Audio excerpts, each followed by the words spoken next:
수학도 없는 지친 어부에게 주님은 찾아오셨네.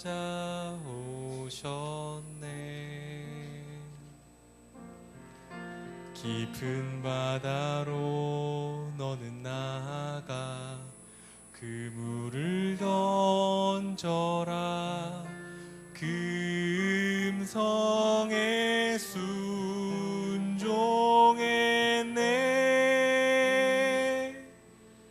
이전에 없던 놀라운 일을 이루어 주셨네. 주님 오늘도 그때와 같이 우릴 찾아오시네. 내가 너희로 사랑을 나눈 어부에게 하리. 저 죽어가는 영혼 살리네. 내가 너희로 사랑을 나눈 어부에게 하리. 사람을 살리는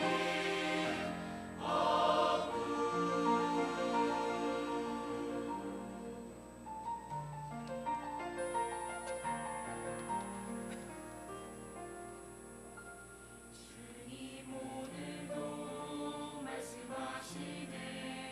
내 그물을 던져 죽어가는 영혼 살리라.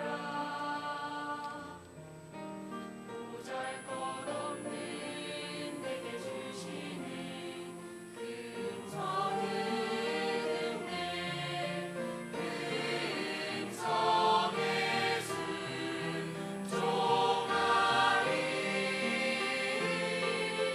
갇혀있던 자 상한 영혼을 일으켜 주시네. 주님 오늘도 나를 통하여 그 일에 가시네.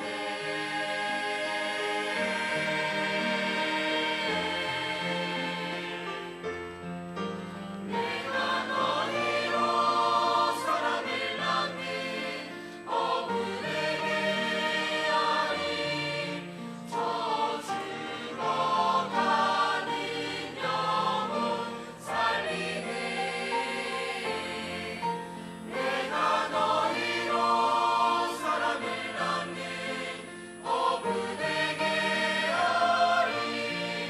사람을 살리는 어부. 내가 너희로 사랑을 나눈 어부에게 하리. 저 죽어가는 영혼 살리네. 내가 너희로 사랑을 나눈 어부에게 하리. 사람을 살리네. 사람을 살리네. 사람을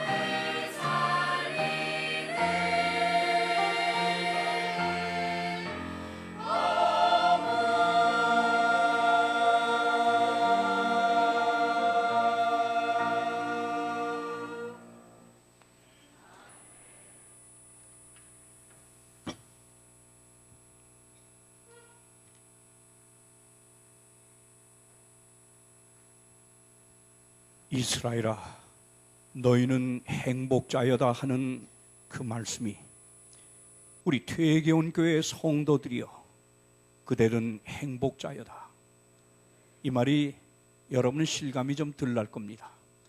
저는 이 전국의 여러 교회들, 특별히 우리 지방교회들을 많이 방문하다 보니까 정말 이 퇴계원 교회야말로 이런 시설, 이런 좋은 분위기 환경 속에서, 그리고 하나님을 위하여 봉사할 수 있는 백성들이 아주 골고루 분포되어 있는 이런 환경 속에서 예배 보는 교회, 정말 행복한 교회입니다.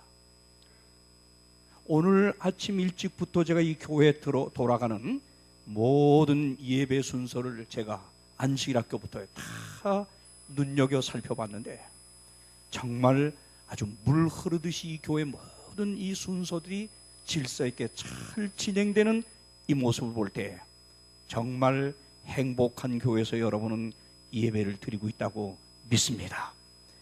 여기 3040 세대가 오늘 80명이 빠져나갔다고 하는데 캠프로요. 이 지방교회에 방문하면 3040을 눈을 씻고 볼래도 잘 안 보여요. 너무 젊은 세대가 없어요. 우리 저 경상도 그 덕성교회를 갔더니 60을 간 넘은 분이 최고로 젊은이에요. 거의 그 이상 노인들이에요. 그런 교회가 한두 곳이 아닙니다. 근데 이 교회는 하나님의 봉사할 수 있는 찬양대, 이 젊은 찬양대가 이렇게 많이 앉아 있다고 하는 것, 이게 정말 여러분의 특권이요 행복한 것임을 깨닫길 바랍니다. 자, 어제와 오늘 저녁 우리는 사도 베드로의 말씀을 중심으로 종말의 때를 살아가는 성도들의 필수적인 삶이 무엇인지를 우리는 살펴보고 있습니다. 어제 저녁 그 첫 번째로 거룩한 삶을 살라. 오늘 사도 베드로는 두 번째로 종말의 때를 살아가는 하나님 백성들의 필수적인 삶을 경건한 삶으로 강조하고 있습니다. 그래서 저는 오늘 제목을 경건한 삶을 살라 이렇게 제목을 붙였습니다. 이제 다 함께 오늘 본문의 말씀을 읽으면서 우리 하나님께서 주시는 은혜의 말씀을 나누도록 하겠습니다. 베드로후서 3장 10절로 12절까지 큰 소리로 읽읍시다. 그러나 시작. 그러나 주의 낮이 도적같이 오리니 그 날에는 하늘이 큰 소리로 떠나가고 체질이 뜨거운 불에 풀어지고 땅과 그 중에 있는 모든 일이 드러나리로다. 이 모든 것이 이렇게 풀어지리니 너희가 어떠한 사람이 되어야 마땅하뇨. 거룩한 행실과 경건함으로 하나님의 날이 임하기를 바라보고 간절히 사모하라. 자, 여기 사도 베드로는 종말의 때를 살아가는 저와 여러분에게 매우 엄숙한 질문을 지금 던지고 있습니다. 주의 오실 날이 이 도적같이 우리에게 임하겠는데 바로 지금입니다. 너희는 어떤 사람이 되어야 마땅하냐 질문합니다. 어떤 사람이 되어야 되겠습니까? 이 질문에 대한 대답으로 사도 베드로는 거룩한 행실과 경건함으로 하나님의 날이 임하기를 바라보고 사모하라고 그러는데 이 번역이 신국제호 성경은 매우 분명하게 이렇게 하고 있습니다. You ought to live holy and godly lives. 이 말은 ought to라고 하는 영어의 이 조동사는 매우 강한 의무, 책임을 가르치는 것입니다. 다시 말하면 예수의 재림을 눈앞에 두고 살아가는 저와 여러분이 어떤 사람이 되어야 마땅하냐? 이 질문에 대한 대답으로 지금 뭐라 그래요? You ought to live. 너는 아주 꼭입니다. 네 삶의 의무와 책임을 강조하면서 경건한 삶을 살아야 된다. 경건한 삶을 살아야 된다고 하는 것입니다. 여러분, 그렇다면 예수의 재림을 눈앞에 두고 살아가는 저와 여러분에게 강조되고 있는 이 경건한 삶은 구체적으로 어떻게 사는 것을 말하는 것입니까? 경건한 삶이요. 이 성경이 경건에 대하여 말할 때 한 번도요 어떤 형식을 강조하지 않습니다. 어떤 겉모양도 강조하지 않습니다. 저는 옛날 처음 교회에 왔을 때 이 목사님과 이 방문을 왔을 때 그 목사님과 집사 장로님이 다 엄숙히 무릎을 꿇고 기도하는 모습을 보면서 저희 집에서 야, 경건하다, 경건하다. 아니에요. 성경은 이런 것을 가리켜 경건이라고 하지를 않는다고 하는 것입니다. 성경이 말하는 경건은 이런 것이 아니기 때문에 이 디모데후서 3장 5절에서 사도 바울이 뭐라 그래요? 네? 경건의 모양은 갖추고 있지만 이 경건의 능력이 없는 것이요, 경건의 능력을 부인하는 자들에게서 너희는 돌아서라. 다시 말하면 이 경건이라고 하는 것은 어떤 경건이나 어떤 모양이나 어떤 형식이 아니라 하나님의 말씀을 실천함으로 나타나는 능력을 말하는 것입니다. 이게 경건입니다. 그렇다면 예수의 재림을 눈앞에 두고 살아가는 이 저와 여러분에게 지금 강조하고 있는 경건한 삶을 살라. 구체적으로 어떻게 사는 것이 경건한 삶을 사는 것일까요? 오늘 저는 예수님의 형제였던 야고보 사도요, 야고보 사도가 가르치고 있는 이 경건을 중심으로 오늘 저와 여러분이 실천해야 될 경건을 좀 살펴보도록 하려고 하는 것입니다.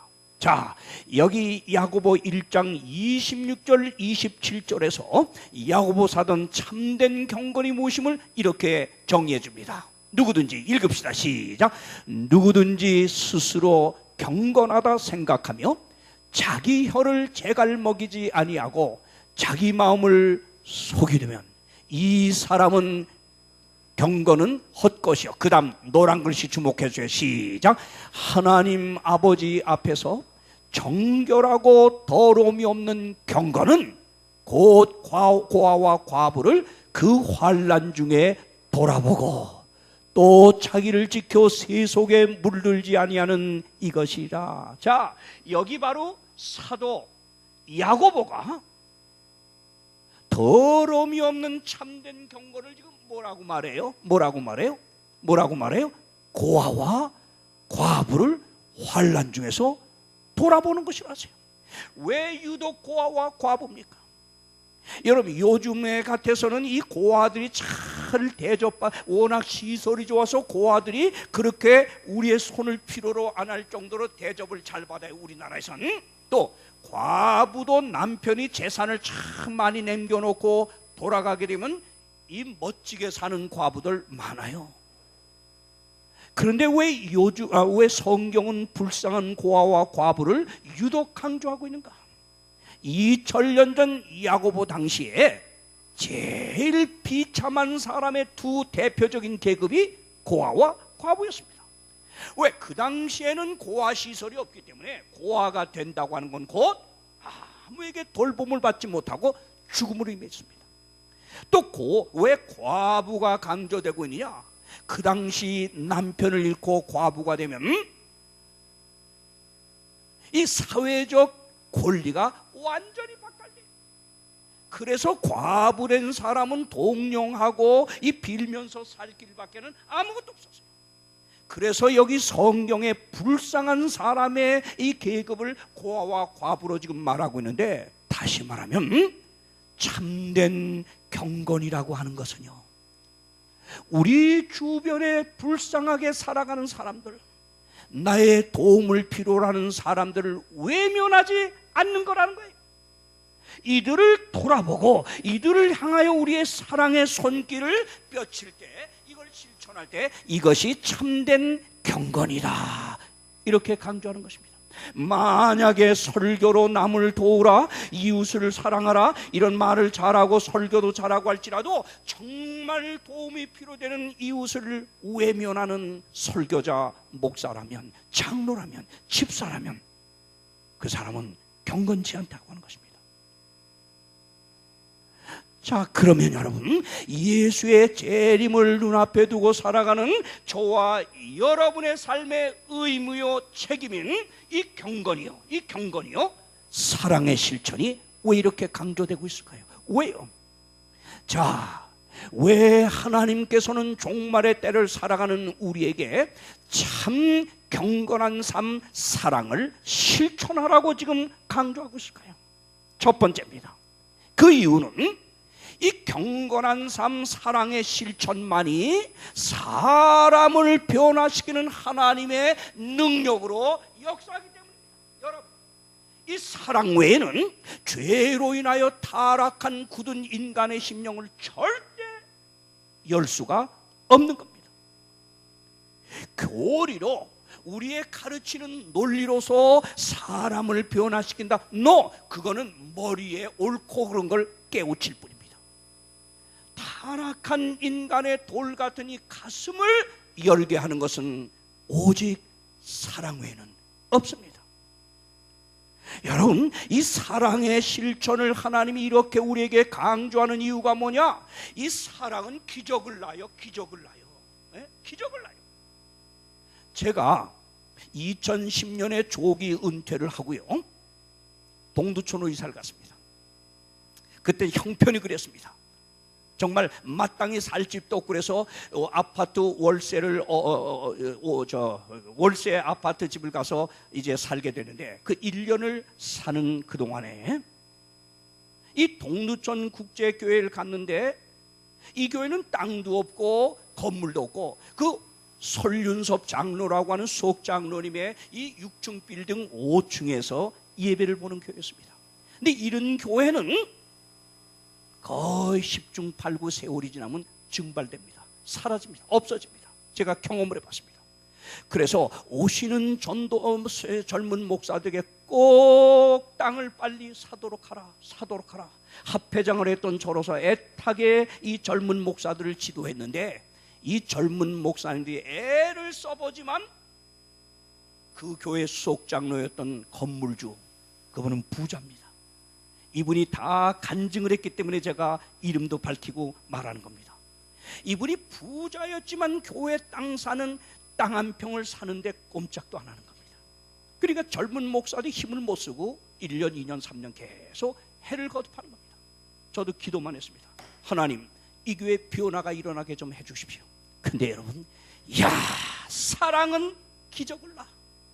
무슨 일이냐? 저희가 가서 1년, 2년 거기 사는 동안에 이 박정희 대통령의 육사 2기 동기되던 할아버지인데요, 권동교라고 하는 분인데, 이분이 지금 99세입니다. 근데 이분이 93세 났을 때 이분을 저희 집 사람이 전도를 했어요.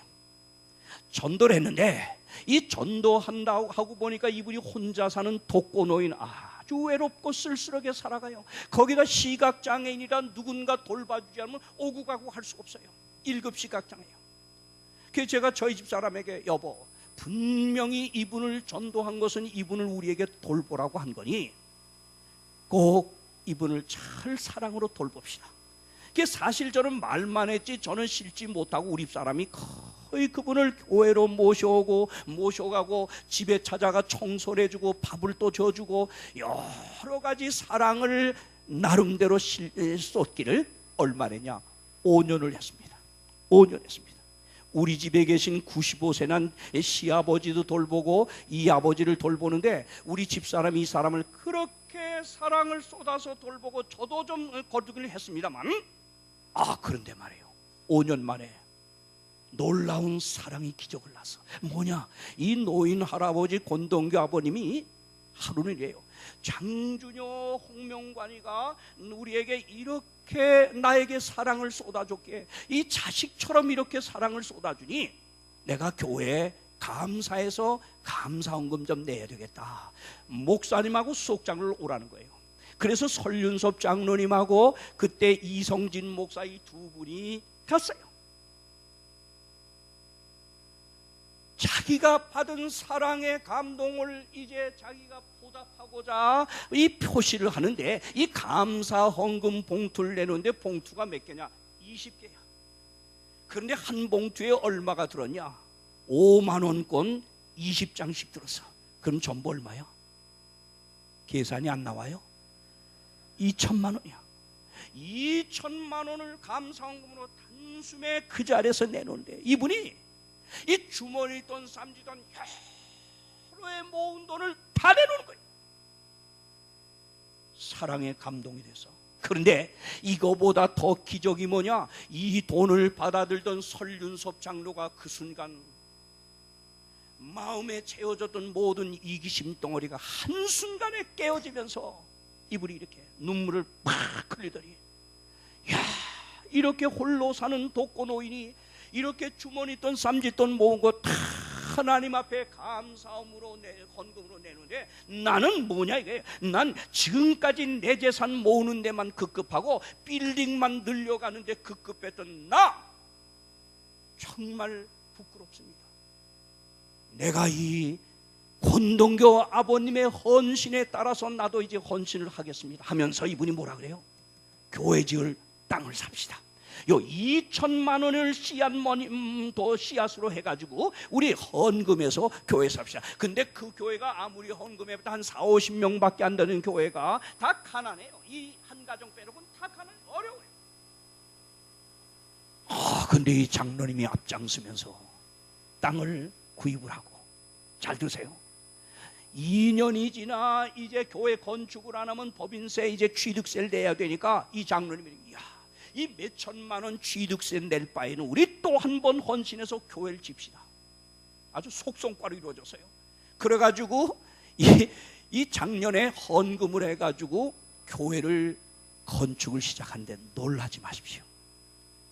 이 권동교 아버님이라고 하는 분이 자기가 받은 사랑의 표현으로 2천만 원을 하나님 앞에 드리는 이 헌신 앞에 깨진 이 장로님이 땅 사고 교회 짓는 일을 앞장서서 했는데, 정말 여러분 어마어마한 돈이 들었는데 그 막대한 땅 사고 교회 짓는 재정의 절반 정도를, 그 이상인가요?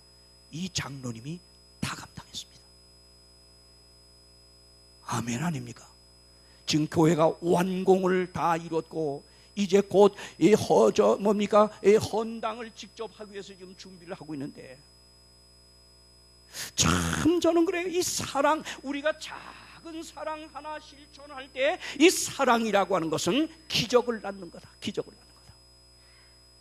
저희 동네에 저희 집사람이 오늘 같이 동행 못한 것도 바로 우리 앞에 온 그 제2금융지점장을 지낸 한 분, 이 구도자 순복음교회 나가던 분이 우리 교회 우리와 가까이 지내면서 이 작은 삶에서 사랑에 감동받고 이분이 스스로 우리 교회를 나오는데, 그래서 이 구도자 안내하고 못 가는데요. 저희가 그 가평으로 이사 가가지고 동네 사람들 사귀기 시작했는데 이 한 분이 그래요. 절대 목사님 사모님 나에게 교회 교자도 말하지 마십시오. 그저 인간적으로만 지냅시다. 이래. 그러겠다고. 그리고 그분에게 2년 3년 동안을 계속 저희가 이 마지막 때 하나님이 가르친 경건한 삶을 실천하기 위해서 사랑을 그들에게 정말 변함없이 쏟아봤어요. 그랬더니 이분이 작년인가요? 재작년인가요? 갑자기 우리 보라, 목사님 사모님이 나가시는 교회에 저도 갈 수 있나요? 자기 일가 친척 개신교 일요일교인들에게 너무너무 실망을 많이 해서 교회 교자도 말하지 말라던 사람이 이렇게 하면서 자기 나와 남편도 인도하고 전부 지금 침례받고 우리 교인이 다 됐어요. 여러분, 작은 사랑을 왜 하나님이 우리에게 실천하라고 이 마지막 때 살아가는 저와 여러분에게 사랑을, 경건을 강조하느냐? 사람을 하나님 앞에 돌이켜 나오게 하는 이 능력이 있어요. 그러므로 여러분이요, 분명히 이사야서에서 보세요. 네, 믿겠습니다. 네, 이거 경건한 삶, 사랑의 실천만이 이 사람을 변화시키는 이 하나님의 능력으로 역사하거든요. 자, 이 개인은 개인대로 물론이거니와 여러분, 이 교회가 언제 어느 시점에 늦은 비 성령 받는지 알아요? 언제 이 교회가 폭발적인 부흥의 불길이 일어나는지 알아요? 이사야서는 이렇게 예언했습니다. 또 줄인 자에게 내 식물을 나눠주며 유리하는 빈민을 내 집에 들이며, 그 다음에 벗은 자를 보면 입히며, 그 다음 뭡니까? 또 내 골육을 잘 안 보입니다. 예, 노란 글 읽읍시다. 그렇게 하면 시작. 그리하면 네 빛이 아침까지 비칠 것이요 네 치료가 급속할 것이며 내 의가 내 앞에 행하고 시작. 여호와의 영광이 이겁니다. 마지막 늦은 비 성령으로 온 땅이 환하게 되면서 바벨론 가운데 있던 수많은 진리의 백성들, 하나님의 자녀들이 진리 안에 합류하는 시점이 언제인지 알아요? 이 늦은 비가 임하는 시점이 바로 이거예요. 이 교회가 예수의 재림을 눈앞에 두고 살아가는 마지막 하나님 백성들이 정말 그리스도의 마음을 따라서 이 작은 사랑 하나하나를 내 삶의 현장에서 실천할 때에 여러분이요, 그때 늦은 비 성령이 여러분 개인과 우리 교회에 임한다고 하는 것입니다. 저는 우리 되게온 교회 성도들 한 분 한 분이 바로 예수의 재림을 눈앞에 두고 살아가는 저와 여러분이 이 사랑의 실천, 참된 경건, 사랑의 실천에 나누는 거예요. 힘들고 어려운 이웃들을 여러분 삶의 현장에서 만났을 때 절대 외면하면 안 되는 거예요. 적어도 그들을 위하여 기도라도 하고 말 한마디라도 찾아가 격려해주고 일으켜주고 이끌어줘서 그 굳은 마음을 열어서 하나님 앞으로 인도하는 여러분들이 되길 간절히 바랍니다. 왜 종말의 때를 살아가는 저와 여러분이 경건한 삶, 사랑을 실천해야 될까요? 두 번째 이유를 이렇게 말합니다. 읽읍시다. 시작. 경건한 삶, 사랑의 실천만이 시작 성도들의 성품을 개발시키는 하나님의 방법이야. 여러분, 우리 품성변화 돼야 하늘나라 간다. 이 품성변화들 많이 강조하는데, 자, 잘 보세요. 여기 구호봉사에서 엘렌 G 화이트는 이렇게 말합니다. 우리가 그리스도의 성품을 개발시키는 일은 고통당하고 괴로워하는 자들에게 그리스도께서 하신 것처럼 봉사함으로 그리스도의 사업을 행할 때 이루어진다. 많은 사람들이 성경과 예언의 신 싸들고 저 깊은 산속에 들어가서 말씀만 연구하고 읽고 하면 변화되는 줄 알았어요. 다 실패했어요. 여러분, 사람 이 죄로 인하여 타락한 이기적 본성으로 가득 찬 저와 여러분이 어느 순간에 이기심, 이 암덩어리 떨어져 나가고 우리가 하나님의 품성을 닮아가는지 아세요? 여러분이 말씀을 읽고 듣고 깨달은 말씀을 여러분의 삶에다가 적용하고 이 실천할 때 그 말씀이 곧 능력이 되는 거예요. 그게 경건이에요. 그게 경건이에요. 말씀을 아무리 듣고 은혜를 받고도 여러분이 삶의 현장에서 이걸 실천하지 않고 적용하지 아니하면 그건 바로 모양일 뿐이야. 능력이 아니에요. 능력이 아니에요. 여기 한 분을 제가 좀 소개합니다. 제가 감동받았어요. 저 이렇게 좀 살고 싶어서 중국에 제가 편지도 보내보고 뭐 물질도 좀 보내보고 해봤습니다만 이 분 누구냐? 2014년 8월로 미주 교회 지남에 아주 감동적인 이 기사가 실렸는데, 이 간증의 기사를 쓴 주인공은 이재원 장로라고 하는 미국 애슈빌에 사는 분입니다. 그런데 공교롭게도 이분이 우리 큰 처남이 군대에 있을 때 이 군대에서 전도해가지고 우리 교인이 된 분인데 아주 훌륭한 장로예요. 아주 훌륭한 장로예요. 그런데 이 장로님이 거기에 이런 자기 간증을 쓰는데 뭐냐, 자기 둘째 딸 이진양이라고 그레이스입니다. 미국서 대학을 졸업하고 우리 삼육대학의 영어 교사로 나와가지고 2년 동안 영어를 잘 가르치면서 돈도 잘 벌고, 그리고 자기 아파트에 학생들 불러 모아가지고 전도도 열심히 하던 착한 딸이었어요. 근데 하루는 아빠 엄마에게 전화가 왔더래요. 아빠 엄마, 내가 2년 동안 삼육대학에서 영어 교수로 봉사를 했는데 바로 이곳이 내가 있을 곳이 아님을 깨달았어요. 하나님은 내가 있을 곳이 다른 곳이라고 하는 음성을 제게 주셨어요. 그게 무슨 말이냐? 너 그 안정된 삼육대학에 영어 가르치는 교수직을 너 내버리고 어떡하겠다는 거냐? 엄마 아빠, 하나님이 원하는 곳에 가서 난 봉사하기를 원해요. 그게 어디냐? 그러니 딸이 중국이라는 거예요. 너 거기가 뭐 하려고 하냐? 대답을 안 해요.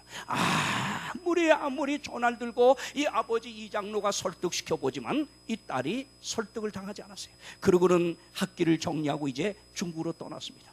얼마 후에 딸이 봉사하고 있는 지역이 어딘가, 이 선교지가 어딘가고 다 수소문해서 알아봤더니 바로 중국 나완자촌에서 나완자를 섬기고 있다는 걸 알게 됐어요. 이걸 안 아빠와 엄마는 너무 절망에 빠져가지고 매일매일 딸에게 전화해서 설득합니다. 너 정신 나갔냐? 빨리 멈추고 미국으로 돌아와라. 그러나 딸은 아니에요. 난 여기서 하나님을 만나고 있어요.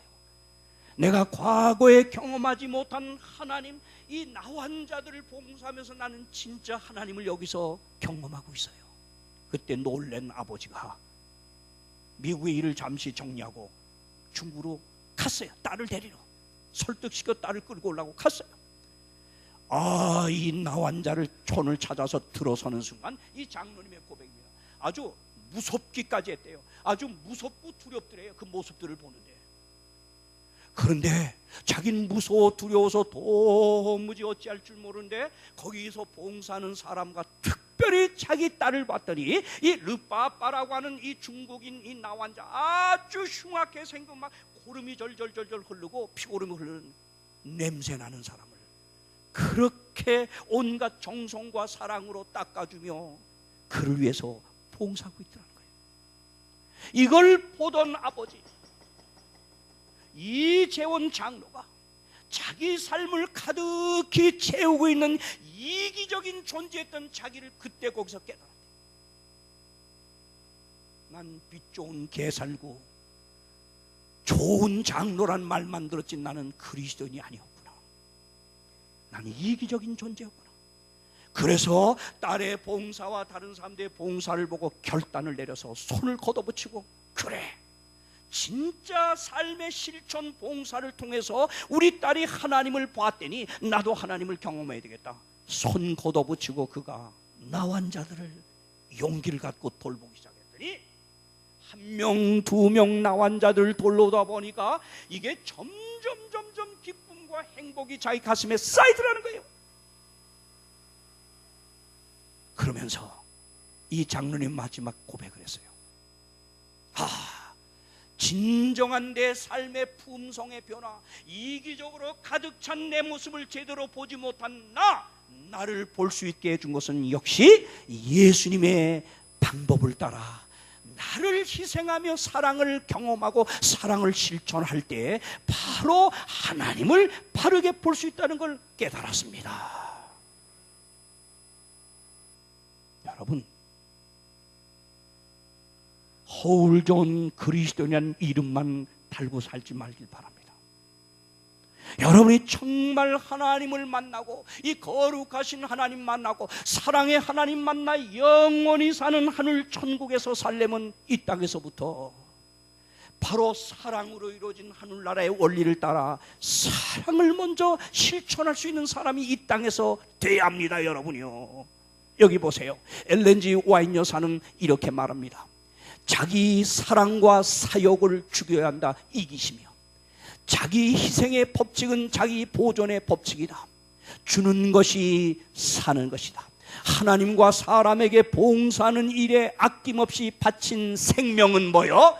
나만 그저 관리하고 돌보고 이 하느라고 애쓰는 게 아니라 내가 받은 하나님의 은혜를 차그나마 이웃과 힘들게 사는 사람과 나눈 사람, 나눈 생명은, 잘 봐요, 생명은 보세요, 보존될 것이다. 이 세상에서 그리스도를 위하여 저희 생명을 희생한 자들은 다 같이 노란 글씨 그 다음에 뭐지요? 결론 시작. 저희 생명을 영원히 보존할 것이다. 이게 자보존의 법칙이에요. 여러분, 하나님 나라에 영원히 남을 것은 여러분이 뭐 어떤 큰 사회 봉사에 뭐 이름을 날린 거 아니에요. 연합회장했다, 지회장했다, 이런 타이틀 아니에요. 이거 아무것도 아니에요. 작은 사랑, 목마른 자에게 냉수 하나 건네줄 수 있는 이 사랑의 마음으로 행한 일만이 영원히 하늘나라에 남게 될 것입니다. 그러면서 화인 여사는 반대로 이렇게 얘기해요. 사람이 자신을 위하여 모을 수 있는 모든 것을 모을 수 있을 것이며 자신을 위해 살고 생각하고 계획할 수도 있다. 그 다음 보세요. 그러나 그의 생명이 끝날 때 시작, 무슨 말이죠? 시작, 그는 아무것도 없게 될 것이다. 아멘입니까? 자기 욕심의 법칙은 자멸의 법칙이다. 우리 얼마나 이기적으로 사는 건 파멸이라는 걸 얼마나 설교도 많이 듣고 많이 배웠습니까? 실천이 중요한 거예요. 실천. 오늘 아침에 카톡을 누가 보냈다 여러분들, 윤동주 윤동주 시인이 쓴 시가 제 가슴을 또 다시 한번 울리고 깨닫게 해주세요. 내 인생에 가을이 온다면. 그분이 그러면서 여러 가지 자기에 대해서 이야기할 것이다 하면서 첫 번째로 물어볼 게 이거예요. 내가 살아가는 삶, 내 생존을 통하여 정말 힘들고 어려운 사람에게 내가 얼마나 사랑의 손길을 떨쳐봤느냐, 이걸 제일 먼저 물어볼 거다. 맞습니다, 여러분.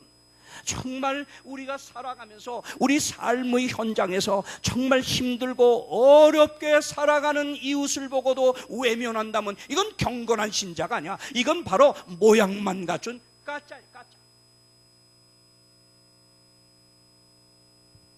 봅시다. 마지막으로 왜 하나님께서 종말의 때를 살아가는 저와 여러분에게 꼭 경건한 삶, 사랑을 실천하라고 하느냐. 읽읍시다. 시작. 경건한 삶, 사랑의 실천만이 시작 율법의 뭐예요? 완성이에요. 여러분 다 율법들 지키고 있습니까? 네, 지키고 있다고 하겠죠. 그러나 한번 이제 검사해 보세요. 여기 분명히 우리 아신 대로 로마서 13장 8절 10절에 뭐라 그랬어요? 피차 사랑의 빛 외에는 아무에게도 아무의 빛도 지지 말라. 그 다음 노란 것이 뭐예요? 남을 사랑하는 자는 시작 율법을 다 이뤘다. 그 다음 말씀 10절 시작 사랑은 이웃에게 악을 행치 아니하니 그러므로 사랑은 율법의 뭐다? 여러분, 이게 무슨 말이에요? 마태복음 23장에서 예수님이 서기관과 바리새인들을 책망한 얘기가 나오는데, 자, 먼저 제 얘기 좀 드십시오. 이 바리새인이라고 하는 사람은 어떤 사람들이냐? 적어도 유대인들은 10계명을 613가지로 세분화했습니다. 613가지로 세분화한 이 10계명을 다 노력해서 지켰다고 인정될 때 부여한 자격이 바리새인이었습니다. 대단한 거예요. 얼마나 바리새인이 철저했냐. 마음의 음욕을 품으면 이미 간음했다고 하는 이 조항을 어기지 않으려고 저 멀리서 여인이 나타나면 뭐요? 눈부터 감았대요. 누가요? 바리새인이요. 눈을 감아요. 왜? 누구 안 보려고? 여자 안 보려고. 그래서 자주자주 눈 감고 다니다가 이 벽에 부딪혀서 이 바리새인들의 이마에는 혹이 떨어질 날이 없었다. 이런 말이 나와요. 여러분, 얼마나 철저히 율법의 문자가 요구하는 것을 이 바리새인들이 지켰냐 이거예요. 그런데 예수님이 이런 바리새인을 책망을 해요. 자, 보세요. 마태복음 23장에 화 있을진저 외식하는 서기관과 바리새인들이여 너희가 박하와 회양과 근채 11조를 드리래. 이 말이 뭔지, 근채, 미나리과 식물, 아주 작은 식물, 요거 하나라도 팔아서 너희가 이 11조 철저히 너희가 지키지 않냐 이거예요. 예수님이 지금 하는 겁니다. 너희가 근채 11조까지 이렇게 철저히 율법에 따라 하지만 그 다음 보세요. 그런데 뭐가 빠져서요? 율법에 더 중요한 바 시작 의와 인과 신은 버렸다. 이것도 행하고 저것도 인과 뭐예요? 의와 인과 신. 이 말은 자비와 사랑은 빠졌다 이거야. 너희가 율법이 요구하는 문자에 철저히 너희가 그렇게 순종하고 너희가 충성했지만 율법의 진정한 정신이 뭐지요? 뭐지요? 율법의 정신이 뭐지요? 사랑이야. 그런데 너희가 지키는 율법 준수의 사랑이란 정신은 없다 이거야. 그건 뭐예요? 율법이 안 지켜진 거예요. 자, 제가 이 얘기를 하면 이제 정리에 들어가겠는데요. 참 이것 또한 저에게 감동을 준 책입니다. 이건 20세기에 성경 다음으로 많이 팔린 베스트셀러 가운데 하나였는데요. 찰스 쉘던 목사님이 쓰신 In His Steps라고 하는 책입니다. 근데 이게 우리말로는 어떻게 번역됐나? 예수라면 어떻게 했었을까? 이렇게 제목이 번역되어 나왔습니다. 근데 이 얘기의 중심 내용은 이겁니다. 주인공 맥스웰 목사님이 금요일 아침에 설교 준비를 하고 있었어요. 주일날 할 설교를 위해 준비하고 있는데 갑자기 누군가 문을 두들겨요. 그 설교 준비하던 걸 멈추고 문 열고 나갔더니 허름한 옷을 입은 노숙인 같은 사람이 와서 문을 두들겼어요. 그 순간 설교 준비에 전념하던 이 사람이 설교 준비에 방해를 받았다는 생각이 그만 이 목사님의 마음을 사로잡으면서 짜증이 났어요. 이 사람 때문에 내가 좋은 설교 준비해야 될 시간에 방해가 받았구나. 근데 이분이 뭐라 그래요? 목사님, 나는 직업을 잃은 실직자입니다. 가족들을 먹여 살릴 길이 없어서 이렇게 방랑하고 있습니다. 목사님 같으시면 제게 허드레한 일 하나라도 소개해 줄 수 있을 것 같아서 찾아왔습니다. 근데 이 순간 짜증난 목사가, 난 지금 대단히 바쁜 사람이에요. 도움을 드릴 수 없어서 죄송합니다. 다른 데 가서 요청해 보시죠. 문을 닫았어요. 터덜 힘없이 내려가는 이 사람을 내려다오는 목사의 마음이 편할 리가 없었어요. 그러나 내가 주일 아침에 해야 될 좋은 설교, 이걸 위해서 내가 전념을 해야지. 그리고 올라와가지고 다시 마음을 가다듬고 설교 준비를 마쳤어요. 그 다음날 이제 다음날 주일날 설교 아주 인기 있는 목사야. 시카고에 이 제일교회라고 하는 유명한 중산층들이 모이는 교회에 너무 설교를 잘해서 인기 만점인 목사야. 그날 설교하는데 이 목사가 그 금요일에 준비한 설교를 힘있게 하는데 사람들이 감동을 막 받는 것 같아. 그때 그 순간 이 목사가, 야, 역시 나는 설교를 잘하는 목사구나. 그런데 갑자기 저 뒤에 손님 좌석에서 남성의 큰 음성이 들려더니 사람들이 손 쓸 새도 없이 막 달려나오는 한 사람이 온 성도를 휙 돌아본 다음에 이렇게 외치는 겁니다. 뭐라고 외쳐요? 나는 이곳에 온 이후로 계속 뭡니까? 저는 글씨가 잘 안 보이는데요. 나는 이곳에 온 이후로 계속 떠돌아다녔습니다. 예배가 끝나기 전에 꼭 한 말씀 드리고 싶은 게 있어서 찾아왔습니다. 저는 술에 취하지도 않았고 더구나 미치지도 않았습니다. 저는 여기에 모이신 훌륭하신 분들에게 한 말씀 드렸다는 것을 더할 수 없이 만족스럽게 여기며 이 세상을 하직할 겁니다. 이 인보할서에 온 교인이 쥐죽은 듯이 이분을 주목하고 있는데 목사님이 강대상에 내려다 보니까 누구예요? 금요일날 설교 준비할 때 찾아왔던 그 허름한 실직자이라는 걸 알게 되었어요. 그러더니 이 실직자가 손 쓸 새도 없이 온 성도들 향해 이렇게 외치는 것이었어요. 오늘 아침 목사님께서는 설교 중에 그리스도인은 반드시 예수님의 발자취를 따라야 하며 그 발자취란 곧 순종, 믿음, 사랑 그리고 모방이라고 했습니다. 하지만 목사님께서 예수님의 발자취를 따른다는 말의 진짜 의미는 말씀하지 않더군요. 특히 모방이라는 것에 대해서 말입니다. 여러분, 그리스도인들에게 예수님의 발자취를 따른다는 것이 과연 무엇을 의미하는 겁니까? 이 말을 하자 놀랍게도 이 사람이 비틀비틀 목사님 강대상을 향하여 나오더니 그냥 푹 쓰러졌어요. 놀란 교인들은 소리를 지르는데 웨스트 박사 의사가 내려오고 간호사들이 막 내려와서 이분을 응급조치합니다. 목사님이 너무 당황해서 오늘 이곳으로 설교를 마치겠다고 하고 예배를 끝내고 이 사람을 불이 나게 목회실로 옮겨서 의사와 간호사들이 응급조치를 했는데 결국은 죽습니다.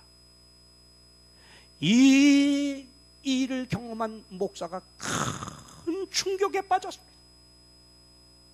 내가 과연 설교하기를 멈추고라도 이분의 안타까운 사정을 들어주는 것이 합당했는가? 아니면 일요일 날 내가 좋은 설교를 해야 된다는 이 욕심에 이끌려 계속 설교 준비한 것이 맞았는가? 고민에 빠졌습니다. 깊이 회개를 합니다. 주일이 되었어요. 다른 때처럼 힘있게 설교를 못합니다. 이분이 설교를 끝나고 이렇게 교인들에게 제안했어요. 나와 함께 이제부터 죽을 때까지 이 신앙의 순례길에서 이 한 질문을 던지기를 원하시는 분은 남아주십시오. 그 질문이 뭔지 아십니까? 그게 바로 What would Jesus do? 이 말이 뭐예요? 예수라면 이런 경우에 어떻게 했을까? 여러분, 이제부터 죽을 때까지 모든 삶의 현장에서 어떤 일을 결정할 때 예수님이라면 이런 경우에 어떻게 했을까? 이 질문을 던지며 저와 함께 살아갑시다. 제가 이 기별을 듣고 많이 회개했습니다. 홍명관, 정말 얼마나 세상 말로 말하면 잘 나가는 목사였습니까? 중앙교회 전도사하고 사당동교회 개척교회 가서 부흥시키고 청소년부장 되고, 그 다음에 유학 갔다 오자마자 36살에 한국연합회 그 젊은 나이에 전도훈련원 책임자로 들어오고 전도부장이 되고 전국을 다니며 다니엘 계시록 부흥을 일으키고 46 젊은 나이에 싱가포르 아시아본부 안실학교 선교부장에 발탁돼 가고, 그 다음에 이어서 부가태 지회로 왔다가 서중한 합회장이 되고 연합회장 되고, 얼마나 화려합니까? 근데 저는 이 글을 읽은 다음에 과연 홍명관 목사를 바라본 많은 사람들이 성공적인 목사라고 박수를 보냈는데, 맥스웰 목사처럼 제가 정말 제 목회 사역 그 중심에 사람을 섬기는 사랑이 있었냐 이거예요. 무엇이 나를 그렇게 열심히 살아오게 만들었냐 이거예요.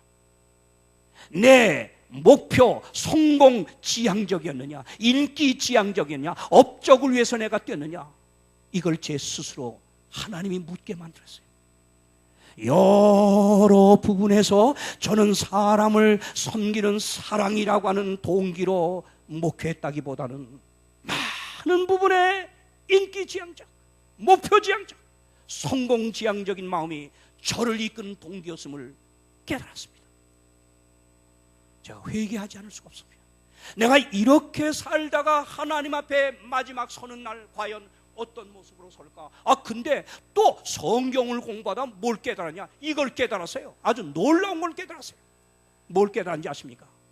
고린도전서 13장을 연구하다가 보니까 내가 사람의 방언과 천사의 말을 할지라도 사랑이 없으면 소리나는 구리와 울리는 꽹과리가 되고, 내가 예언하는 능이 있어 모든 비밀과 모든 지식을 알고 또 산을 옮길 만한 모든 믿음이 있을 홍명관이가 전국을 돌며 다니엘 계시로 예언송해로 아무리 많은 사람을 전도하고 인기를 누렸을지라도